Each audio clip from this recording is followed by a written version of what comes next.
Pennsylvania schools are looking to adopt the latest reading curriculums, but Philadelphia is ahead of the curve. The NBC 10 investigators showed us yesterday that Philadelphia has already implemented a new English and language arts program.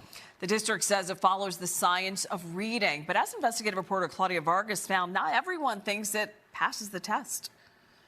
I cannot fathom how something of this nature was published, printed, and purchased. We are concealing this elementary teacher's identity because they are not authorized by the Philadelphia School District to speak with us. They and others we spoke with complain about the lack of teacher autonomy, insufficient teacher development, and not enough phonics instructions built into the new literacy curriculum. I am only allowed to teach about toys, weather, and trees. The teachers we spoke with tell us the new curriculum doesn't offer much variety, as each grade has to stick to 4 topics for the entire school year. Those subjects change depending on grade level. I will read the same book 5 to 12 days in a row. That is just the foundation of the program. Each of these programs also include a whole host of supplemental texts to enhance the core text, and nothing stops a teacher from bringing in additional text that may enhance the experience of students. Nishawana Francis Thompson is the Philadelphia School District Chief of Curriculum and Instruction. She says Philly's curriculum is still a work in progress.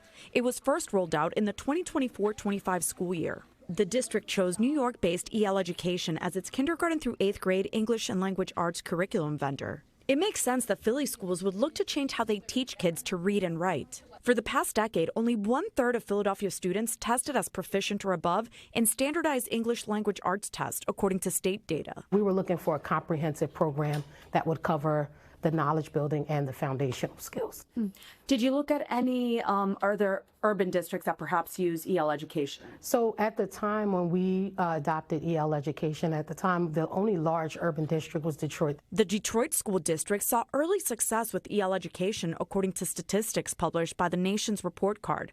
But like most other districts in the country, it saw reading scores drop during the pandemic. Detroit has struggled to recover. 4th grade reading scores have fallen each year since, according to the national statistics. Does it give you any pause with this curriculum? I think, again, it's contextual. She later added, looking at results from somewhere else is not going to be the only thing that's going to tell you whether a program is going to work in your context. We reached out to the Detroit School District, but officials did not respond to our request for an interview.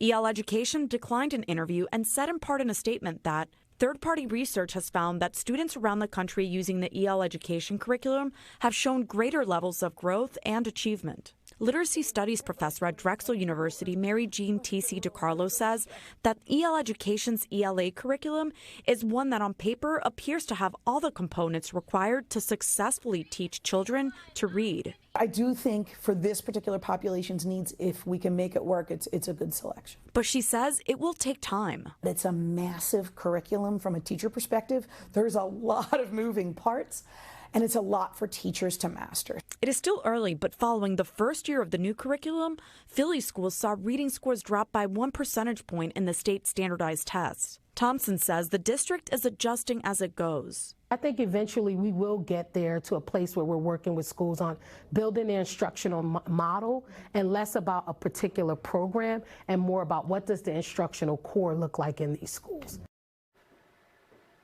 And Thompson tells us the current curriculum may not work for every school. For example, Penn Alexander in West Philly is not using it due to a partnership it has with the university. And the Albert Greenfield School in Center City did not use it the first year of the rollout. She stressed that the district is trying to be flexible while ensuring a high standard. For the investigators, Claudia Vargas, NBC 10 News.